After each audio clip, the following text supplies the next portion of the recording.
आज की कहानी का नाम है लिली की जादुई चिड़िया। एक बार की बात है, घने जंगल के बीच बसे एक छोटे से गांव में लिली नाम की एक युवती रहती थी। वो अपनी दयालुता और छोटे बड़े सभी प्राणियों के प्रति अपने प्रेम के लिए जानी जाती थी।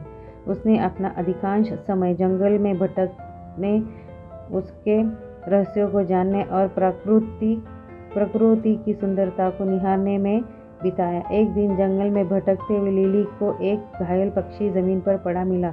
उसने सावधानी से उसे उठाया और वापस अपनी कुटिया में ले गई। उसने चिड़िया के घावों की मरहम पट्टी की और उसकी देखभाल कर उसे फिर से स्वस्थ कर दिया। दिन हफ्तों में बदल गए और पक्षी लिली की देखरेख में मजबूत होता गया। वो अपने दैनिक दिनचर्या के बारे में जानने के दौरान उसके कंधे पर बैठ जाती थी और वे एक दूसरे से बात करने में घंटों बिताते थे। एक दिन चिड़िया ने लिली से साफ और स्पष्ट आवाज़ में बात की। मेरी जान बचाने के लिए धन्यवाद, उसने कहा।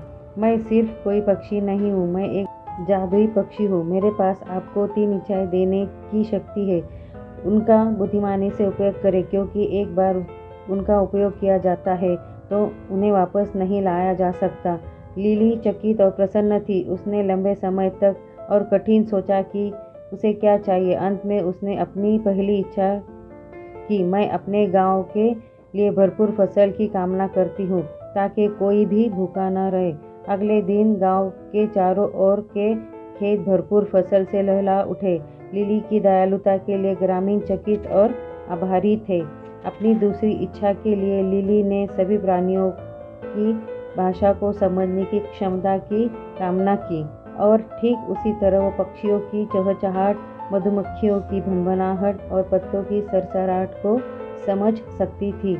जहाँ तक उसकी तीसरी इच्छा का सवाल है, लिली ने बहुत देर तक सोचा कि वह क्या चाहती है।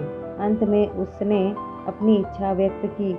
मैं हमेशा प्यार और खुशी से घिरी रहना चाहती हूँ।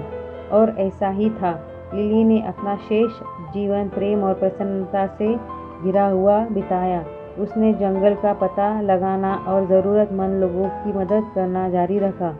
और यद्यपि उसने कभी कोई दूसरी इच्छा नहीं की, वह जानती थी कि जादुई चिड़िया हमेशा उस पर नज़र रख रही थी, उसकी इच्छाओं को पूरा करने के लिए तैयार थी, अगर उसे उनकी आवश्यकता थी। तो इसी तरह यह कहानी समाप्त होती है। आपको ये कहानी कैसी लगी ज़रूर बताएं। मेरे चैनल को लाइक, शेयर और सब्सक्राइब ज़रूर करें। और मैं ये जो मज़ा है हिंदुस्तान के हर व्यक्ति को देना चाहता हूँ।